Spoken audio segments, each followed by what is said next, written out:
ओम श्री गणगणपति नमः। श्री गणेश की वंदना कर, दिन के स्वामी सूर्यदेव की आराधना कर, इष्ट देव का ध्यान धर, गुरुजनों को नमन कर। अभिनंदन करते हैं आपका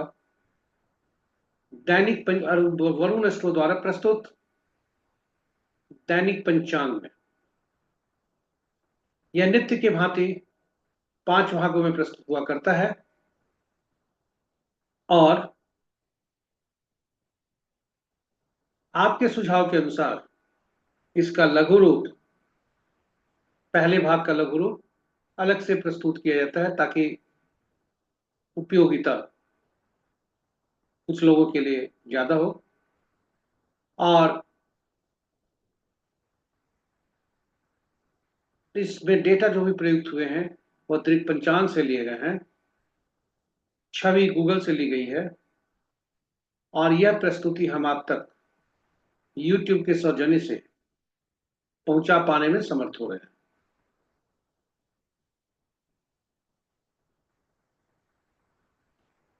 जब भी हम पंचांग की चर्चा करते हैं या पंचांग हमारे जीवा पर शब्द आता है, हमारा ध्यान शुभ और अशुभ मुहूर्त पर जाता है। किंतु हमारे जीवन में पंचांग की भूमिका कहीं इससे बढ़कर है। यह शुभ और अशुभ मुहूर्त जानने का माध्यम नहीं है, यह हमारे निर्णय क्षमता को सुदृढ़ करता है। प्रकृति और ब्रह्मांड की ऊर्जा के साथ यह संतुलन स्थापित करने में सहायक होता है, जिसके फलस्वरूप हमारे जीवन में शांति, समृद्धि और सकारात्मकता का संचार होता है। पुनः बता दें कि पंचांग केवल शुभ या अशुभ मुहूर्त जानने का माध्यम नहीं है, यह हम सबके निर्णय क्षमता को सुदृढ़ करता है। प्रकृति और ब्रह्मांड की ऊर्जा के साथ संतुलन स्थापित करने में यह सहायक होता है, जिसके फलस्वरूप हम सबके जीवन में शांति, समृद्धि और सकारात्मकता का संचार होता है। अतः पंचांग का अनुसरण कर हम सब अपने जीवन को अधिक सफल और समृद्ध बना सकते हैं। तो चलिए पंचांग का अनुसरण करने हेतु चलते हैं पंचांग के पहले भाग में।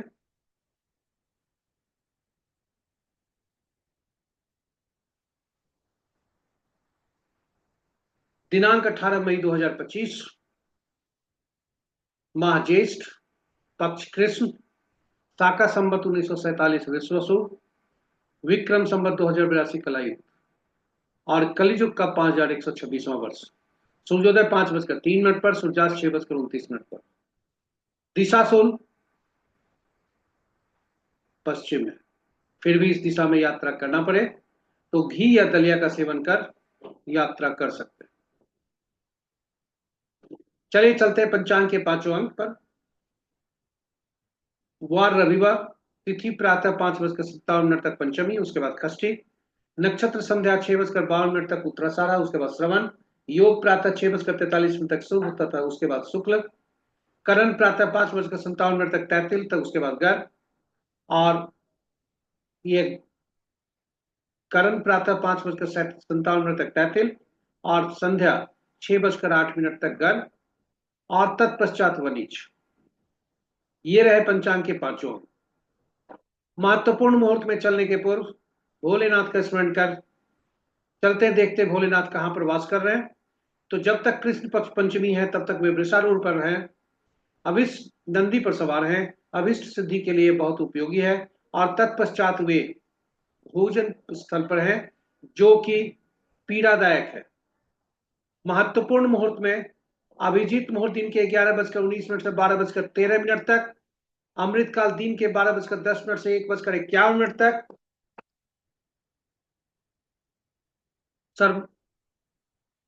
सर्वात सिद्धि योग प्रातः 5:03 से 6:52 तक, रवि योग 6:52 से कल भोर में 5:02 तक।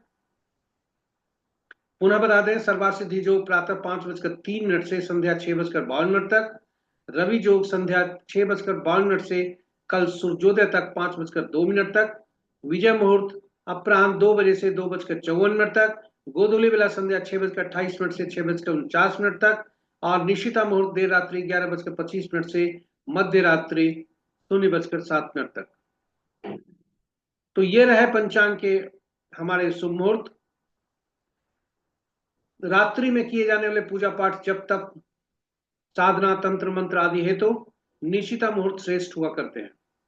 अशुभ मुहूर्त में राहु काल अपराह्न 4:49 से 6:29 तक।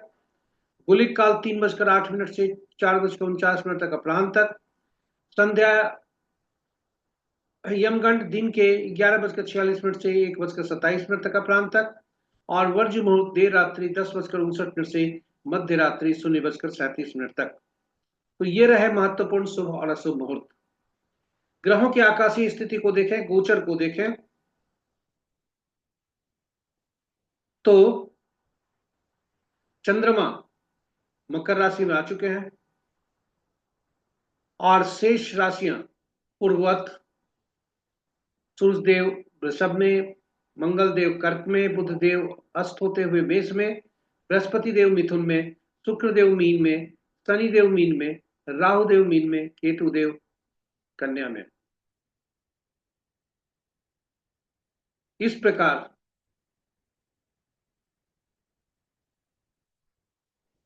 राशि के अनुसार मित्र राशि में 2 ग्रह, शत्रु राशि में 2 ग्रह, सम राशि में 5 ग्रह और अपनी राशि में कोई ग्रह नहीं है। बृहस्पति की राशि में सबसे ज्यादा ग्रह 3 ग्रह, बुध देव की राशि में 2 ग्रह और शेष सूर्य को छोड़कर शेष ग्रहों की राशियों में एक एक ग्रह है।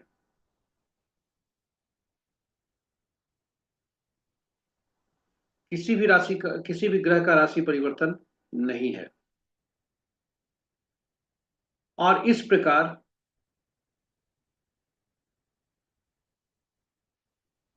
हमने देखा ग्रहों में और राशियों का संबंध।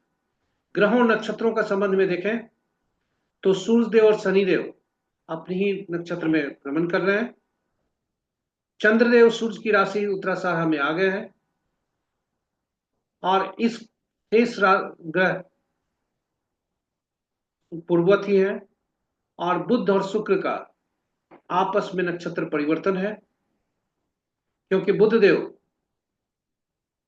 शुक्र के नक्षत्र में है और शुक्र देव बुध देव के नक्षत्र में है।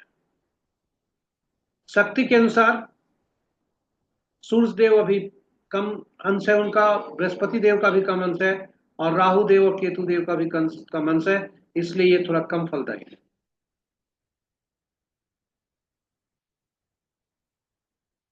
आज किसी भी ग्रह का राशि परिवर्तन नहीं है और बुध देव 8 जून तक अस्त रहने की संभावना है। केतु चंद्र राहु स्वतंत्र ग्रह हैं क्योंकि इनके नक्षत्र में कोई ग्रह नहीं है। और सूर्य देव के नक्षत्र में सबसे ज्यादा ग्रह 3 ग्रह हैं। बुध देव के नक्षत्र में 2 ग्रह हैं। शेष केतु चंद्र राहु को छोड़कर शेष ग्रहों के नक्षत्र में एक एक ग्रह है। तो ये रहे हमारे दैनिक पंचांग के पहले भाग की प्रस्तुति। यदि हम ग्रहों के गोचरीय स्थिति को देखें, कैलेंडर को देखें तो आज औसत गणना के अनुसार सुबह 4:30 बजे राहु देव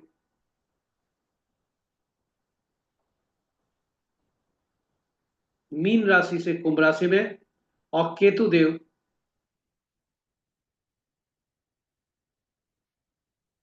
कन्या राशि से सिंह राशि में आ चुके हैं आंशिक रूप से। औसत गणना के अनुसार सही मायने में वे 29/5 को राशि परिवर्तन करेंगे। बुध देव 23 मई को 1:05 तक करेंगे और शुक्रदेव माह के अंतिम में 11:42 में राशि परिवर्तन करेंगे। तो ये रहे ग्रहों के गोचर तालिका मई 2025 का। अब हम आपको ले चलते हैं अपने दैनिक पंचांग के दूसरे भाग की प्रस्तुति में। जन्म पत्रिका में चंद्रमा जिस नक्षत्र में होते हैं उनके नक्षत्र समूह के अनुसार हम यह देखते हैं कि आज का दिन कैसा है। इस पद्धति को नवतारा चक्र पद्धति बोलते हैं।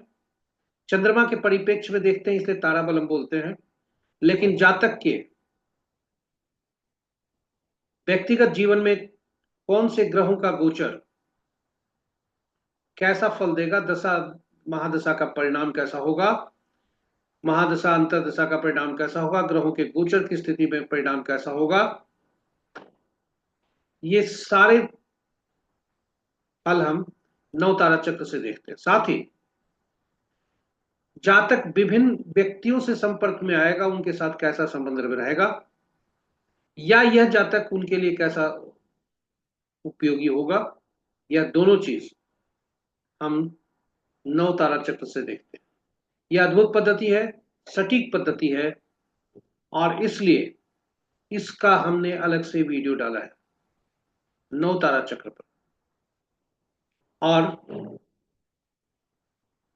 इसकी उपयोगिता को देखते हुए और आपका सुझाव को देखते हुए हमने एक प्रैक्टिकल वीडियो भी अलग से डाला है। तो संक्षेप में हम बताते चलें कि कुल 27 नक्षत्र होते हैं जिनकी क्रम संख्या निर्धारित है 1 से 27 तक,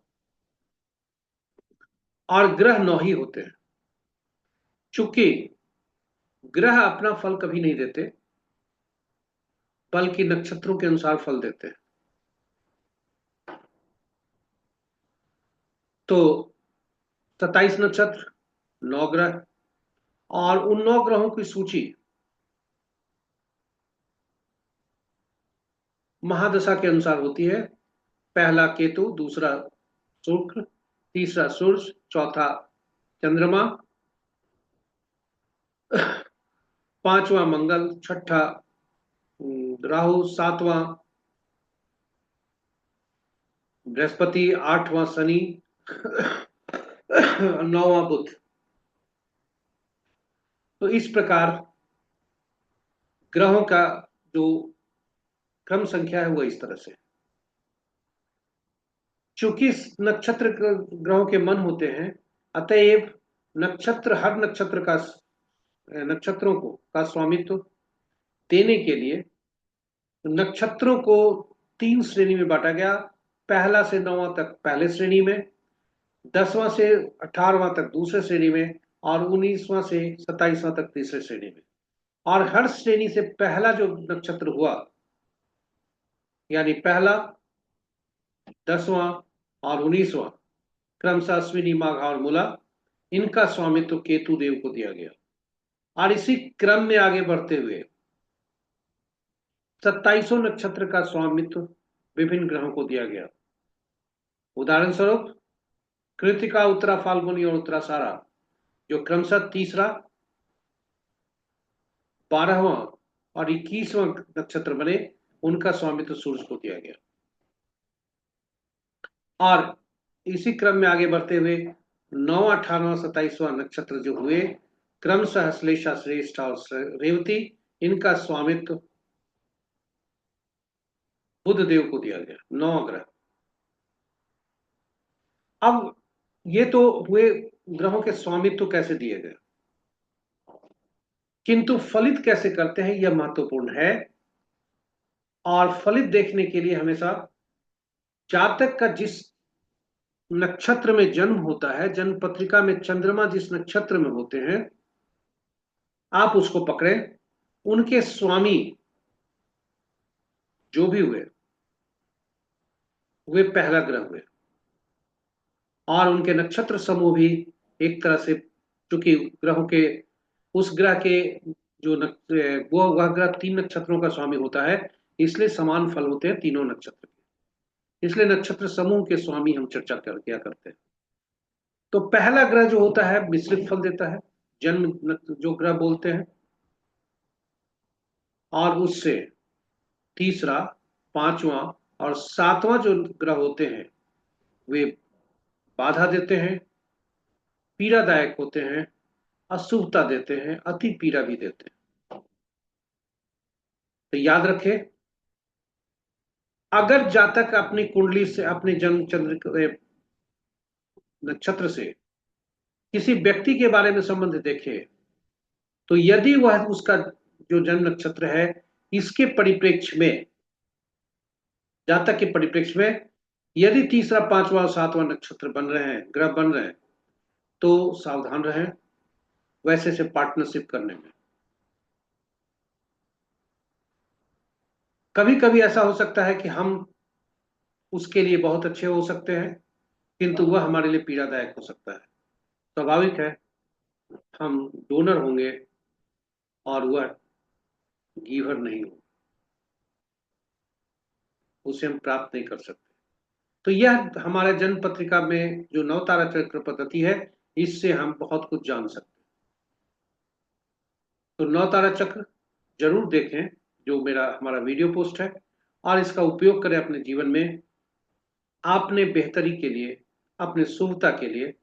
और जहां भी महादशा के अनुसार आप देख रहे हैं कि हो सकता है हमारे लिए शुभ फल नहीं दे, तो थोड़ा सा सावधान रहें।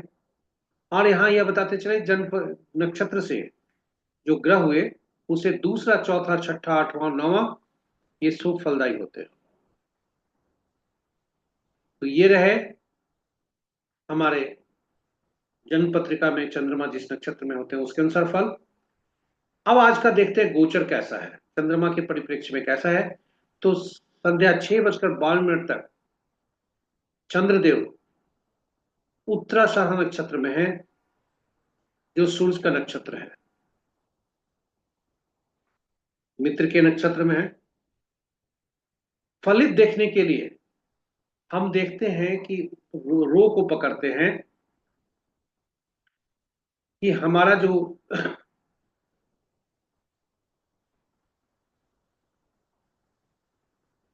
फलित देखने के लिए हम यह देखते हैं कि हमारा जन्म जिस नक्षत्र में हुआ है, उसके क्रम में हमारा आज का चंद्रमा कहां तक है। तो यदि जातक का रोहिणी, उदाहरण स्वरूप रोहिणी, हस्ता या श्रवण नक्षत्र में हुआ है, तो चंद्रमा जो अंतिम रो में यहां पर आया है, अति मित्र है।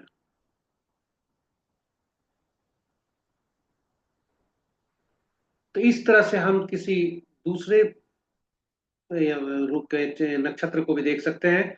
यदि किसी जातक का जन्म आद्रा नक्षत्र में हुआ है, तो यह समस्यादायक है, सावधान रहने की जरूरत है।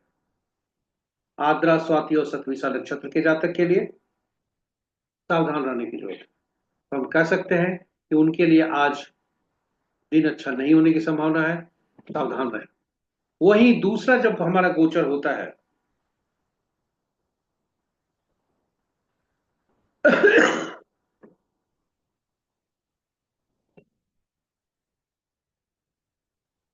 जब 6:52 के बाद चंद्रमा श्रवण नक्षत्र में आ जाते हैं, तो इसी जातक के लिए, जो जातक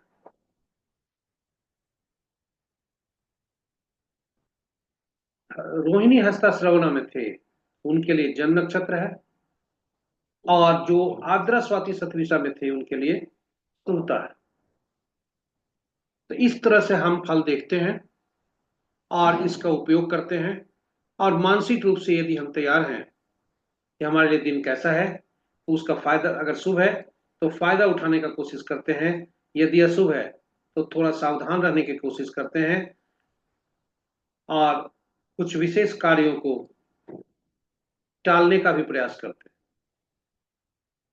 तो ये रहे हमारे दैनिक पंचांग के दूसरे भाग की प्रस्तुति। अभी तक हमने देखा चंद्रमा जी इस नक्षत्र में, उसके अनुसार फल। अब हम देखते हैं चंद्रमा जी किस राशि में है, उसके अनुसार दिन कैसा होने की संभावना है।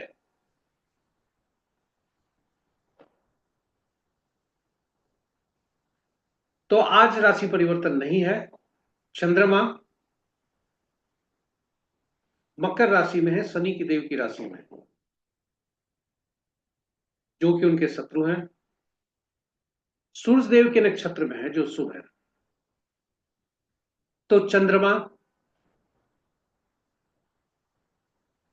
मेष, कर्क, सिंह, वृश्चिक, मकर और मीन राशि के वालों के लिए शुभता के संकेत आज के दे रहे हैं। शेष राशि वाले खास करके मिथुन, तुला और कुंभ, ये थोड़ा सावधान रहें। और वृषभ, कन्या तथा धनु, इष्ट देव का ध्यान धरें शुभता हेतु। चाहे धर्म कोई भी हो, आप अपने इष्ट देव का ध्यान धरें। तो ये रहे हमारे ग्रहों का, न के चंद्रमा के राशि के अनुसार आज का दिन कैसा रहेगा। अब हम आपको ले चलते हैं चौथे भाग में। चौघड़िया ज्योतिष के अनुसार कैसा फल आज होने का है, कौन सा मुहूर्त बेहतर है। चौघड़िया ज्योतिष शुभ और अशुभ समय बताता है। यह कौन सा शुभ समय है, किसी विशेष कार्य को करने हेतु या सामान्य काम को करने हेतु। किसी भी शुभ काम को करने के लिए इसको का उपयोग किया जाता है, चाहे वो पूजा पाठ हो या कोई भी नया काम शुरू कर रहे हो। यदि हम कोई उचित मुहूर्त नहीं देख पाए किसी कारणवश, तो कार्य में शुभता लाने हेतु कम से कम चौघड़िया जरूर देखना चाहिए। और यही वजह है चौघड़िया की उपयोगिता बहुत ज्यादा होने के कारण हमने हिंदी और अंग्रेजी में अलग अलग चौघड़िया की उपयोगिता हिंदी में और यूटिलिटी ऑफ चौघड़िया अंग्रेजी में हमने प्रस्तुति की है। यूट्यूब पर पोस्ट डाला है, आप उसे देखें। हमारा प्रयास रहेगा कि आपका सुझाव यदि मिला तो हम उसमें कुछ और भी पोस्ट करेंगे। तो चौघड़िया ज्योतिष में हम बताते चले संक्षेप में कि कुल 8 चौघड़िया दिन के होते हैं, 8 चौघड़िया रात्रि के होते हैं। और यह चौघड़िया 8 चौघड़िया अलग, दिन के, 8 चौघड़िया रात्रि के अलग होते हैं, जो सूर्योदय से लेकर अगले सूर्योदय तक होते हैं। दिन का चौघड़िया सूर्योदय से सूर्यास्त तक और रात्रि का चौघड़िया सूर्यास्त से सूर्योदय तक। किंतु साप्ताहिक दिन साथ ही होते हैं, इसलिए चौघड़िया का नामकरण साथ ही हुआ। और इसलिए 8वां चौघड़िया जो आरंभ का चौघड़िया होता है, आदि का चौघड़िया, वही अंत का चौघड़िया होता है। तो चौघड़िया का संबंध साप्ताहिक दिनों से, और हर साप्ताहिक दिन का स्वामी रूलिंग प्लैनेट एक ग्रह होते हैं। इसलिए हर चौघड़िया का जो स्वामित्व है, जो संबंध है, हर ग्रहों से है। और हर ग्रह किसी विशेष कार्य को करने के लिए अधिकृत होते हैं, इसलिए हर चौघड़िया विशेष कार्य करने के लिए अधिकृत होता है। चौघड़िया को देखते समय को देखना चाहिए कि आज का चौघड़िया जब हम उपयोग करने जा रहे हैं विशेष कार्य को, तो जिसकी सूची हमने अपने चौघड़िया पर की उपयोगिता पर विस्तार से वर्णन किया है। तो विशेष कार्य को करने जो जा रहे हैं वह चौघड़िया कहीं अशुभता से तो अधिव्याप्त नहीं है। यदि वह है तो वैसे वह उस अवधि में काम करने से हमारा जो शुभता है वह कम, अशुभता ज्यादा होने की संभावना है। और उसमें भी राहु काल विशेष रूप से अशुभता लाते हैं। इसलिए हमें जब भी हम चौघड़िया का उपयोग करें तो इस काल की इस अवधि को निकाल देना चाहिए। अब आज ही का चौघड़िया देखते हैं। यदि हम इस चौघड़िया को देखें तो यदि हम आज के चौघड़िया को देखते हैं, इस चौघड़िया में अगर हम देखें तो अमृत चौघड़िया वार वेला से ग्रसित है और काल चौघड़िया काल वेला से ग्रसित है, तथा दिन का ही उद्वेग चौघड़िया राहु काल से ग्रसित है। फिर रात्रि का लाभ चौघड़िया काल रात्रि से ग्रसित है। दिन की शुरुआत, चूंकि आज रविवार है, सूर्य देव का दिन है, इसलिए उद्वेग चौघड़िया से दिन की शुरुआत हुई है और उसी चौघड़िया से दिन की समाप्ति हुई है। और संध्या काल का चौघड़िया ग्रहण लगा हुआ है, सूर्य देव का जो चौघड़िया है वहां राहु काल आ चुके हैं। इसलिए इन चारों चौघड़िया को जो है उपयोग में नहीं लाना चाहिए, क्योंकि यह हमारे लिए अशुभता लाते हैं। इन चौघड़िया का हमें परित्याग करना चाहिए, क्योंकि ये चौघड़िया हमें अशुभता देते हैं। शेष चौघड़िया शुभ है। तो ये रहे हमारे चौघड़िया पर प्रस्तुति। किस चौघड़िया में कौन सा विशेष कार्य करना चाहिए, जैसे उदाहरण के लिए बता दें, उद्वेग चौघड़िया चूंकि सूर्य से संबंधित है सरकारी कार्यों से,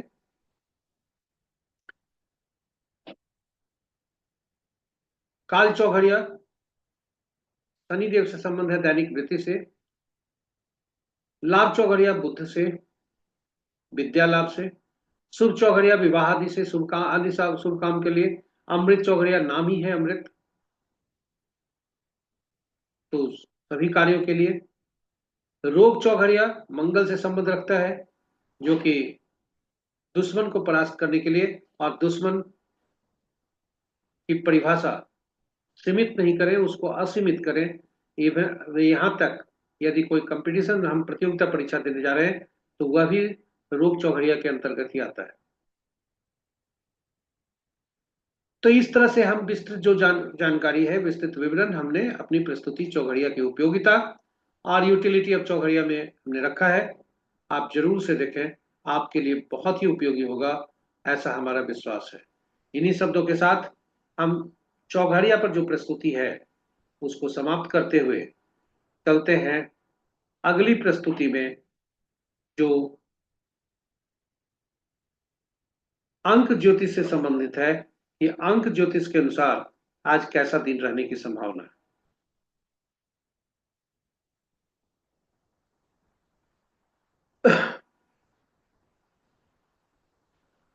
स्वागत है आपका अंक ज्योतिष में।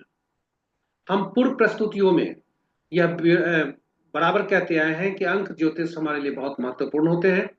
इसमें हमारे जन्म तिथि की महत्वपूर्ण भूमिका होती है, और अंक ज्योतिष में एकल अंक 1 से 9 अंक तक का ही प्रयोग किया जाता है, और शून्य को, क्योंकि वह इन्फिनिटी अनिश्चितता को दर्शाता है, इसलिए उसका परित्याग करते हैं। साथ ही साथ अंक ज्योतिष में जब हमारे पास अंकों का समूह, ऐसा कोई अंक आ जाए जिसमें एक अंक से ज्यादा है, तो उसमें प्रयुक्त हुए सभी अंकों को जोड़कर एकल अंक बनाया जाता है। यदि हमें शब्द के रूप में कुछ मिले, जैसे नाम, शहर का नाम आदि आदि, या अंक और शब्द का समूह मिला, उदाहरण स्वरूप गाड़ी संख्या, तो वैसी परिस्थिति में हर अंक का, हर शब्द में प्रयुक्त हुए जो अक्षर होते हैं, हर अक्षर का अंकीय मूल्य होता है। तो उस अक्षर को अंकों में परिवर्तित कर फिर अंकों को जोड़कर एकल अंक बनाते हैं और तब प्रतिफल देखते हैं। जन्म तिथि जो हमारे ईश्वर द्वारा प्रदत्त है, उसके दिनांक को जब हम जोड़ते हैं तो वह मूलांक बनता है, जिसे ड्राइवर भी लोग कहते हैं। और जन्म तिथि, माह और वर्ष को जोड़ते हैं तो वह भाग्यांक बनता है, हम जिसे हम भाग्यांक कहते हैं, और कुछ इसे कंडक्टर भी कहा जाता है बोलचाल की भाषा में। तो ड्राइवर और कंडक्टर का तालमेल जरूरी है, इसलिए किसी भी जातक के जीवन में सफलता प्राप्ति हेतु यह जो इनका संबंध है, आपस का मूलांक और भाग्यांक का, वह मित्रता का होना चाहिए।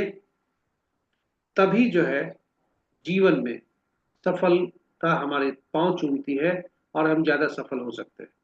यदि दोनों में वैमनस्यता का है, अति शत्रुता का है, तो हम प्रयास करते हैं अपने नाम से को कुछ ऐसा अंक दें जिससे जो दोनों का मित्र हो और दोनों से तालमेल बना सके।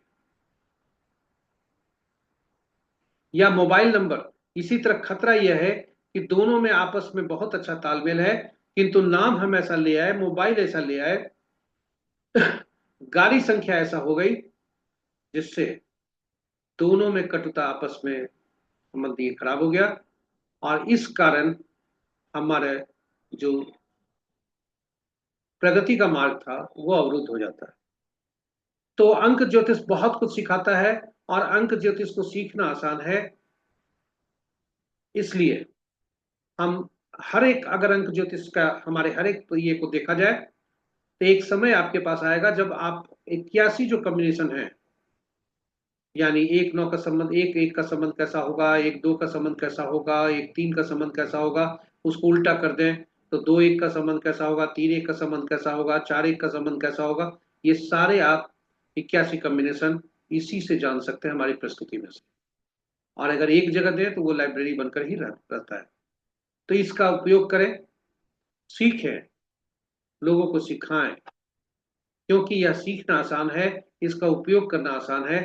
बस केवल एक भीतर की इच्छा चाहिए, शुभता लाने हेतु अपने जीवन में।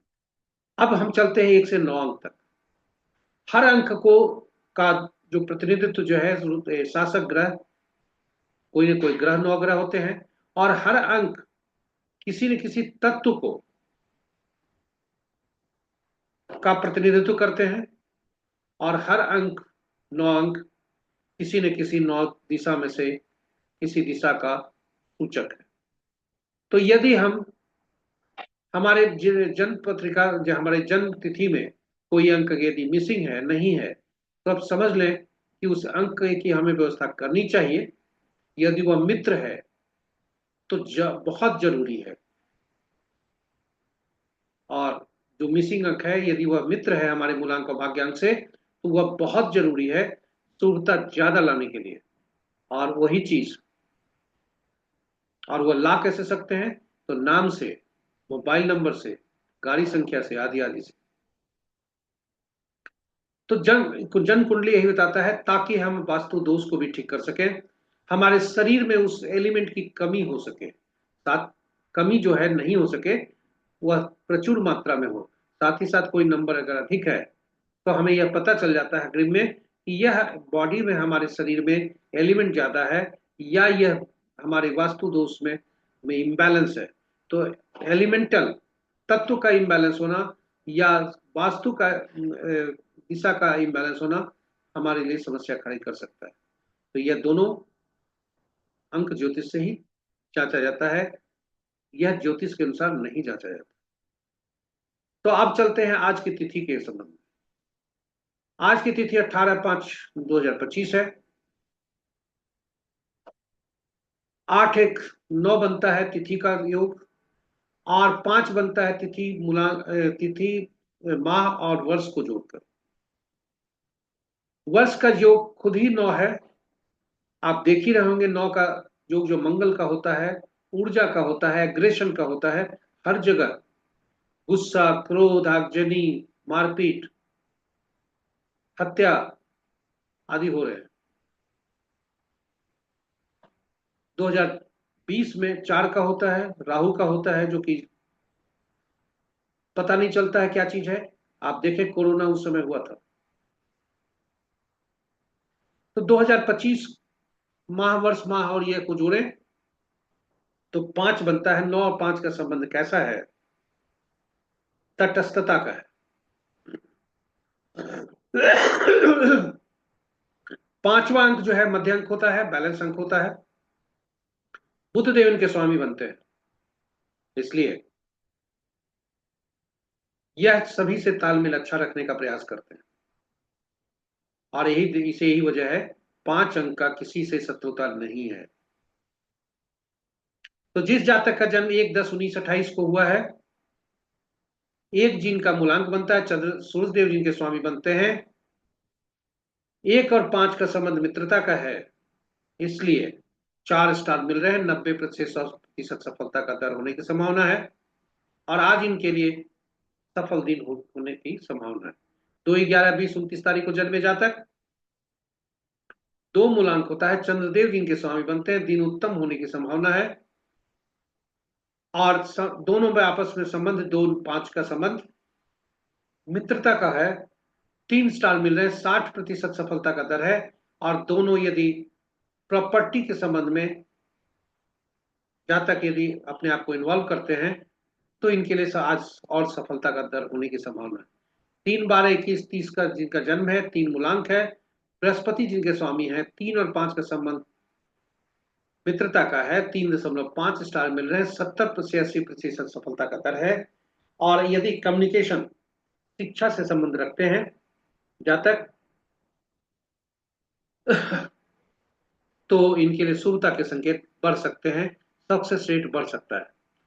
4 13 22 31 तारीख को जन्मे जातक, 4 मूलांक होता है, दिन बहुत अच्छा होने की संभावना है क्योंकि 4 और 5 अति मित्र होते हैं।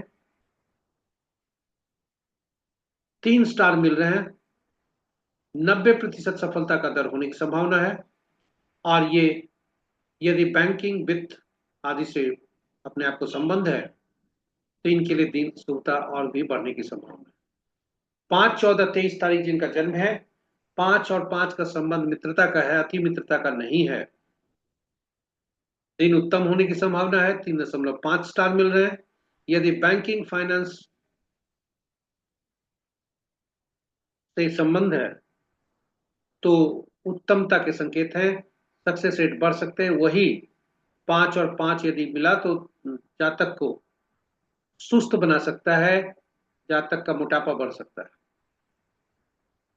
6 15 24 जिनका जन्म तिथि है, 6 मूलांक होता है, शुक्रदेव जिनके स्वामी होते हैं,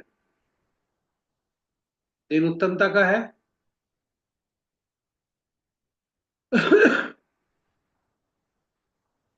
दोनों आपस में मित्र हैं, 6 और 5, 3 स्टार मिल रहे हैं, लेकिन यदि ये ट्रेडिंग में शेयर ट्रेडिंग में काम करते हैं, शेयर मार्केट में, तो शुभता जो है, सक्सेस रेट इनके बढ़ सकते हैं।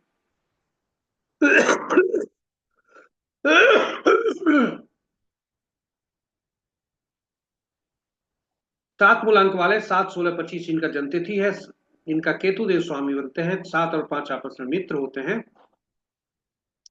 70% सफलता का दर होने की संभावना है। और यदि जातक अकल्ट वित्त और रुपए वाले कारोबार से संबंध रखते हो, बैंकिंग से संबंध रखते हो, तो इनके लिए सफलता का दर बढ़ सकता है। 8 मूलांक वाले, 8 17 26 इनका जन्म तिथि है, शनिदेव इनके स्वामी है, 8 और 5 दोनों आपस में अति मित्र हैं, 3 स्टार मिल रहे हैं, 90% सफलता का दर है। और जात शनिदेव प्रॉपर्टी के कारक हैं, भवन के कारक हैं, इसलिए यदि उससे संबंध है जातक तो सफलता का दर बढ़ सकता है। 9 मूलांक वाले, 9 18 27 तारीख जिनका जन्म है, किसी भी माह का 9 मूलांक होता है, मंगल देव जिनके स्वामी होते हैं,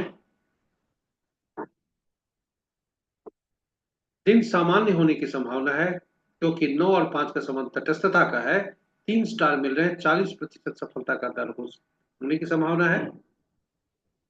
यदि ये बैंकिंग से संबंध रखते हैं, चूंकि बुध देव अकाउंटिंग से संबंध रखते हैं, बैंकिंग से संबंध रखते हैं, इसलिए अगर यदि बैंकिंग से संबंध है तो दिन उनके उत्तम होने की संभावना है। तो ये रहे हमारे अंक ज्योतिष के अनुसार कैसा दिन रहने की संभावना है। अभी तक आप हमसे बने रहे, इसके लिए कोटि कोटि धन्यवाद। आशा करते हैं कि यह प्रस्तुति आपको पसंद आई होगी। यदि आप पहली बार हमारे YouTube के माध्यम से ये इस प्रस्तुति को देख रहे हैं तो चैनल को सब्सक्राइब जरूर करें, नोटिफिकेशन बटन को भी दबा दें ताकि आपको इसकी सूचना मिल सके। और ज्ञान को जितना बांटे सूरज की तरह, लेकिन सूरज क्या है, आपके लिए ही नहीं, सभी आपके मित्रजन परिजन तथा शुभेच्छुगण भी लाभान्वित हो सके, उनके दिन में भी, उनके उनके जीवन में भी सकारात्मकता का संचार हो, सुखी जीवन हो। निर्णय क्षमता सुदृढ़ हो, इसे तो उनसे साझा करें। और अंत में आपका फीडबैक हमारी प्रस्तुति को बेहतर बनाने में सहायक होता है, इसलिए फीडबैक देना नहीं भूलें यूट्यूब के कमेंट बॉक्स में जाकर। इन्हीं शब्दों के साथ हम आपसे विदा लेते हैं। कल फिर दैनिक पंचांग की अगली प्रस्तुति के साथ हम उपलब्ध होंगे। तब तक के लिए सूर्यदेव की असीम कृपा पर बने रहे। जय सूर्य।